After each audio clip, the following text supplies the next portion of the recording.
And now we're in this awful era of conditioning audiences and readers to expect journalists to cheerlead like partisan hacks for one candidate or the other. And if you don't do it, if you don't engage in it, this is the most brain dead argument I have heard on MSNBC, and that is saying something, because there are a lot of brain dead arguments made on MSNBC. We're about to hear more. So Joe Scarborough argues that journalists who are trying to be objective actually end up helping Trump. So maybe don't be objective. Now buckle up, because what we are about to witness is one of those inevitable moments in American journalism and politics. It is the sort of stuff that would be funny if it weren't so damned annoying. Our conversation is about Anna Kasparian. According to Anna Kasparian of the Young Turks, MSNBC Joe Scarborough, and the mainstream media in general are being heavily criticized for their blatant biases during the discussion between Donald Trump and Kamala Harris. She did more than just utter derogatory words. I must say, she nearly brought a flamethrower. Now let's start the setup. It has been instilled in people that journalists are supposed to be cheerleaders at this peculiar period. For instance, not truth seekers, reporters, or investigators. No. They are supposed to blindly support their candidate, put on the pom-poms, and shout "Go team" as they rip the other guy to pieces. Journalists to cheerlead like partisan hacks for one candidate or the other. And if you don't do it, if you don't engage in it, they get mad at you. You're supposed to be my cheerleader. You're supposed to cheerlead for my preferred candidate. What are you doing? How dare you talk about Kamala Harris and how she went from being against fracking to now saying she's totally in favor of fracking? The worst part is that if you don't make an effort to be impartial or fair, people will be angry with you. They think you've lied to them. It's comparable to fandom for sports and politics. It is also as brain dead as it appears. Loud critic Anna Kasparian called Joe Scaro's attack on Trump one of the most stupid arguments I have ever heard on MSNBC, speaking of brain dead. And let's be honest, MSNBC has a lot of competition for that title. So that says a lot. According to Joe, reporters who try to appear objective are actually helping Trump. You heard right. This is essentially his way of suggesting, hey, maybe don't be objective because it might make Trump look good. Give the information some thought. This is when Kasparian comes into play.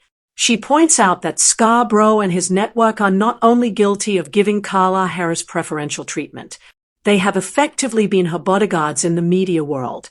They overlooked everything bad about her. Any modifications to the policy are ignored.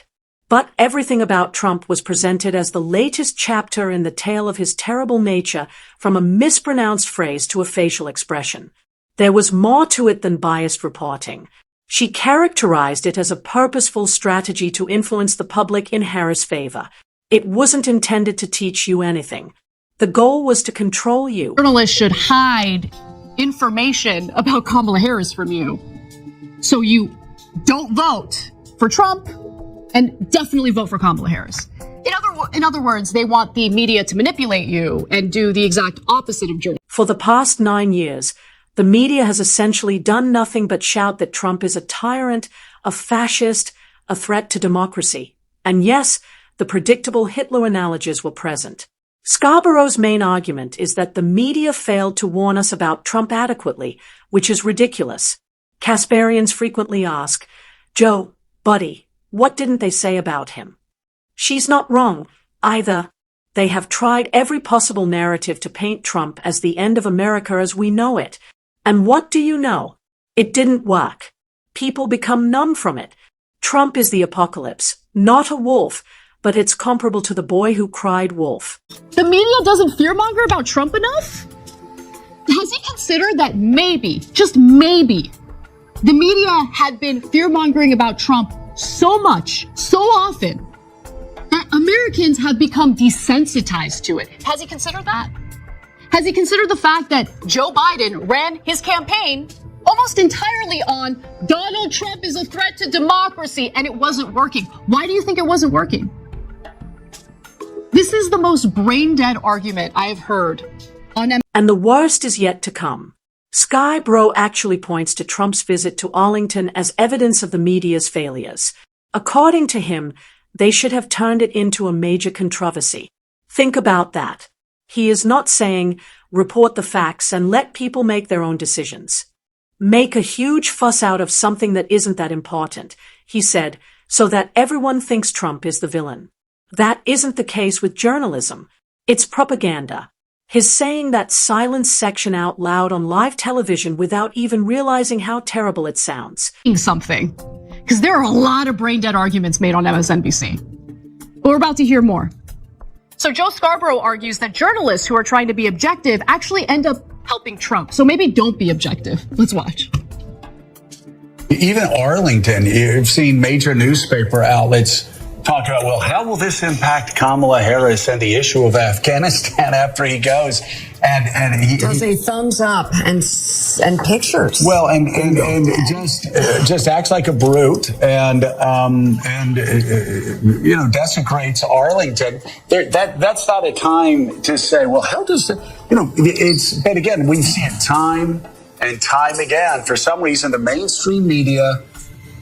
What are we? 9 years in to Donald Trump's era in American politics, still doesn't know how to cover Donald Trump. Their objectivity actually is not objective at all. It ends up playing to Donald Trump's advantage.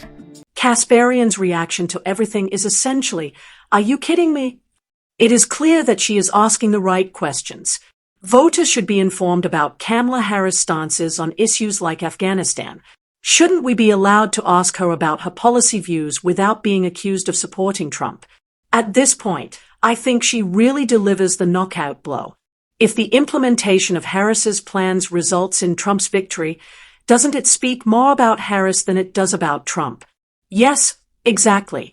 If being honest about the facts is that dangerous, then maybe the politician is the problem instead of the facts. Objective because it plays to Donald Trump's advantage?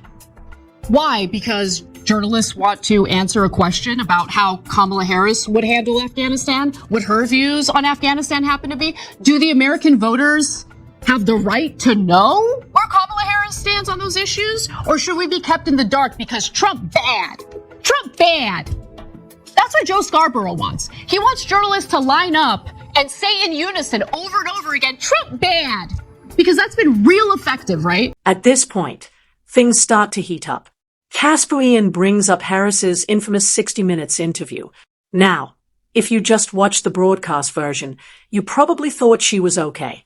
Calm, well-spoken, and even confident. But the uncut footage, according to Kasparian, was a total wreck. Incoherence, tangents, and word salads. It was all there. Instead, CBS's producers took the truth, chopped it up, polished it, and gave viewers a fictionalized version of Kamala Harris. There's more to it than spin. That illusion is obviously a hoax. Furthermore, Kasparian asserts that if voters had seen the genuine interview, it would have been political suicide. For how dangerous he is, I don't know. I don't know what country I'm living in, but I feel like we get wall-to-wall coverage about Trump being a danger to this country. It is incessant.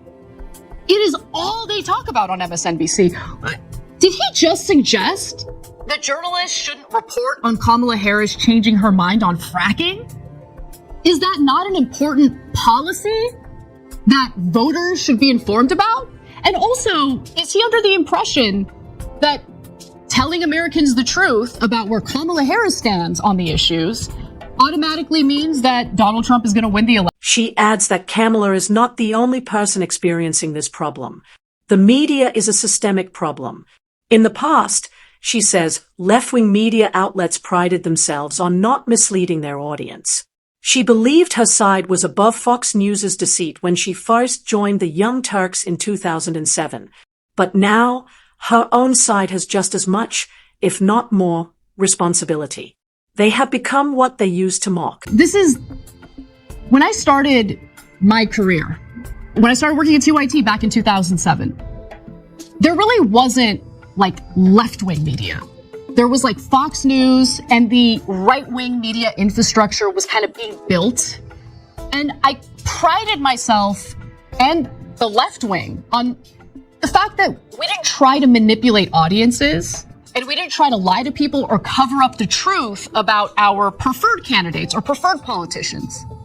We didn't want to stoop low and do what the right wing was doing with their misinformation, with the fact that they would omit incredibly relevant, important parts of the story in order to make Republicans look good and Democrats. And as soon as she reveals it, she is viewed as a traitor.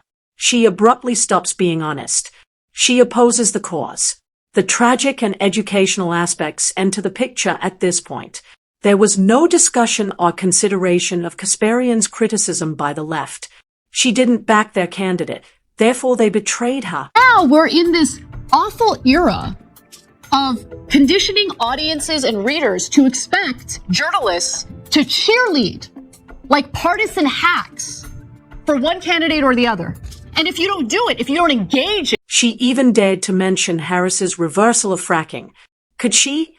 She pointed out that Harris was unable to offer a straightforward policy response. Blasphemy. Within the partisan political cult, honesty is no longer valued. It is punished. I think all political strategists should have a tattoo on their forehead, Kasparian continues. One of the primary reasons the DNC failed was that nobody understood what Kamala Harris actually stood for. Nor is it exaggerated. Asking the average voter to name one clear-cut policy that Harris backed during the campaign would probably result in a long, awkward silence.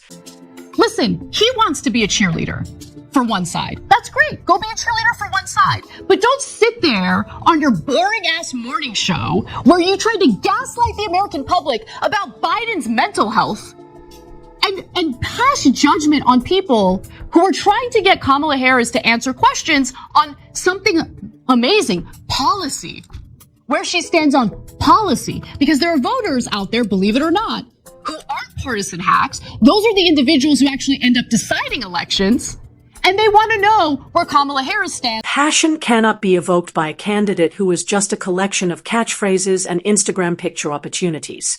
Ambiguity is not supported by voters. Their votes were given in support of conviction. Additionally, Kamala's incapacity to communicate a precise message wasn't only a weakness. It was deadly. The following is the awful truth. It didn't have to be this way. If the media had done its job and scrutinized Harris as thoroughly as they did Trump, voters might have had a more accurate picture. Perhaps they would still have voted for her. They may not. If nothing else, they would be making an informed choice. Instead, they were sold a polished image that broke down the instant it was tested in the real world. That isn't how democracy operates. That's marketing.